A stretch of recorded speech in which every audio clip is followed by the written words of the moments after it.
আসসালামু আলাইকুম। তো গতকালকে একটা নিউজ ভাইরাল হয়েছে, সেটি হচ্ছে সাইফুল ভাইকে হত্যা করা হয়েছে ইসকন ইসকনের একটা গ্রুপ মিলে তাকে হত্যা করা হয়েছে। আমার প্রশ্ন হচ্ছে 80% মুসলমানের দেশে তারা এত সাহস কই পায়? তাদেরকে কে এই সাহস দিয়েছে? তারা আমাদের মুসলমানের উপরে আক্রমণ করেছে, একজন মুসলমান ভাইকে জবাই করে হত্যা করেছে। কিভাবে এত সাহস কিভাবে পায়? কই আমাদের মুসলমান ভাইরা তো কোনোদিন বিনা কারণে বিনা অন্যায়ে কাউকে কারো গায়ে হাত দেয় না কখনো।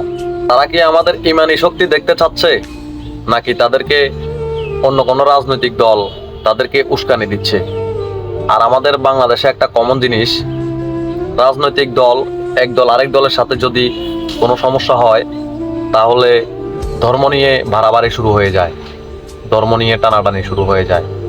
যদি এটা রাজনৈতিকভাবে হয় তাহলে আপনারা কি মুসলমান না? আপনারা কি ইসলাম ধর্মের না, নাকি আপনারা সবাই অন্য ধর্মের? একটু জানাবেন। আর অন্য ধর্মের হলেও এক ধর্মের মানুষ অন্য ধর্মকে কখনো এরকম ভাবে হেট করতে পারে না, বা 90% মুসলমানের দেশে এটা কখনো সম্ভব না।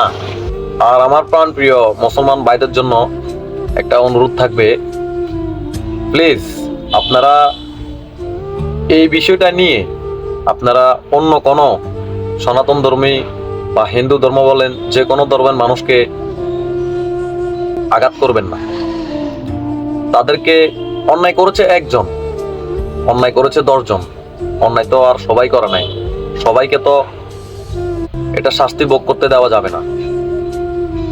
তো প্লিজ আপনারা এটা একটু চিন্তা করবেন, অন্য কারো গায়ে যাতে হাত না লাগে ওইদিকে একটু খেয়াল রাখবেন।